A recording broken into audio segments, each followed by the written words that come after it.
Hello and welcome to Southgate Estates question and answer sessions, where we discuss anything property related, from buying and selling to renting properties. Today we're going to be talking about what should and shouldn't be included in property sales, and I'm joined by Jonathan Newall, who is our director.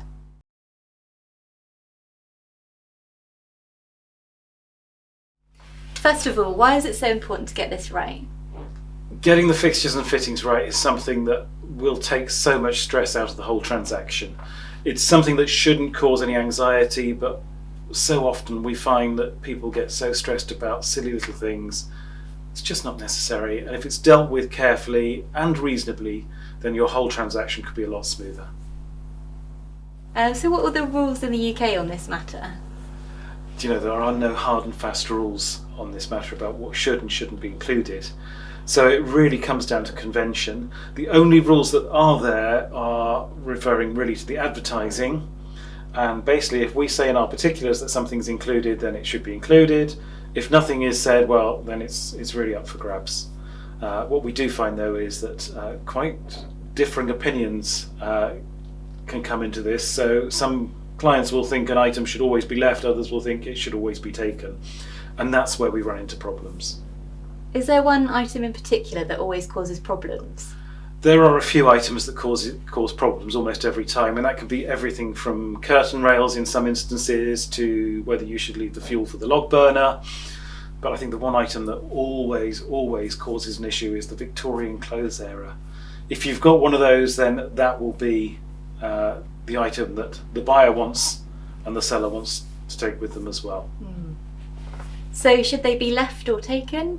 Well, again, there's no fixed rules about this, and actually this is one of the trickier items.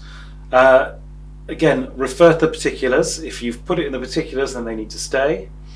But my advice on this is that a Victorian clothes area is about £20 worth of cost. It would be really pedantic to take it. It's being fitted. I would say the seller really should leave it if they've got any sense whatsoever. So what's the general rule of thumb?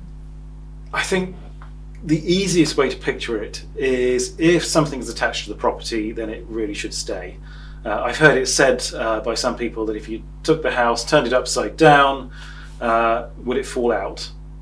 And so things like freestanding appliances you would generally take with you, but integrated appliances or blinds that are screwed to the walls or anything like that, I would be suggesting that you would probably want to leave behind. So could we run through a few examples? How about a kitchen? So kitchen, generally speaking, the fitted kitchen would be expected to stay. So that would include things like a fitted oven. So if there's an integrated oven or a range cooker that is perhaps fitted into the units with plinth underneath it, an integrated dishwasher, anything that's really screwed into the kitchen. Freestanding appliances you would generally expect the sellers to take with them to their next property. But again, check the particulars. You'll often see it written in the particulars. Instead of saying there's a fridge there, it will say space for a fridge. That would normally indicate that the fridge is not expected to be included. If you want anything like the fridge or the range cooker or anything like that, I always suggest mentioning that at the point of offering. So what about items like hot tubs? Do they stay or go? This is actually a really tricky one.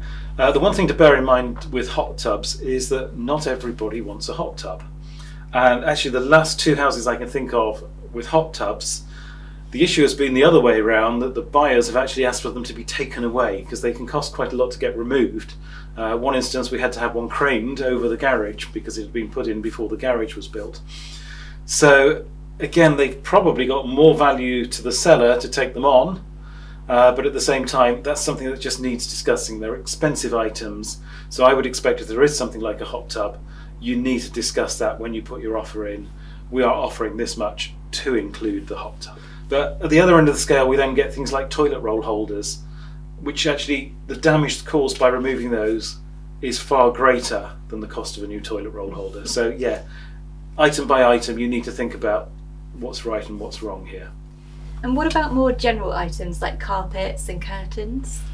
The general convention with carpets and floor coverings is that they stay because they've been fitted to the property. Curtains, well, again, it comes down to whether the sellers want to take them with them normally. So it would normally be down to the sellers to say we're including, we're not including. Things like, fittings like door handles and shelves. Well, if you remove anything like that, you're expected to make good. So fill the holes in, repaint. It's often more hassle than it's worth to do that than it is to leave them behind. And actually, they're part of the property, so I would expect those to all be left. And presumably that goes for light fittings too? Yes, it does. I mean, in general, light fittings are now screwed to the ceiling and they're wired in. If you remove a light fitting, you're going to want to get an electrician to put up a rose. You have to replace it with a standard ceiling rose and a bulb. You'd have to buy that, you'd have to pay an electrician to put it back in. So as a rule of thumb, you would expect light fittings to stay. But if somebody has got a very elaborate chandelier or a light they bought abroad or something like that they really want to keep, it might be excluded. Again, check the fixtures and fittings and the brochure forms just to see what is and isn't included. Sure. So what advice would you give to buyers? I think the main thing here is, well, firstly, to be reasonable, don't expect too much, but also to look at what's included, and if there is something you really want including that you think might be taken away, mention it when you offer, or check with the estate agent before you secure your offer on the property. Okay, so we've talked about buyers, and what advice would you give to sellers? I think the advice, again, to sellers is to be reasonable. Put yourself in the shoes of the buyer and just work out what you think they would expect to be included. If there's an item you're worried about, then maybe ask, say to the buyer, were you expecting this to be included? What you don't want to do is lose the goodwill of your buyer by coming across as being mean. I remember when I first bought a house 30 years or so ago, my buyer took the toilet roll holder and the toothbrush holder and left gaping holes in the tiles, and I still remember it now 30 years later, and that just really marred that transaction. So just be reasonable, think about what they're going to expect and try and fit in with that. That's really helpful, thank you. So hopefully you found that helpful. If there are any questions you have at all, do leave a comment below and do check out some of our other videos as well.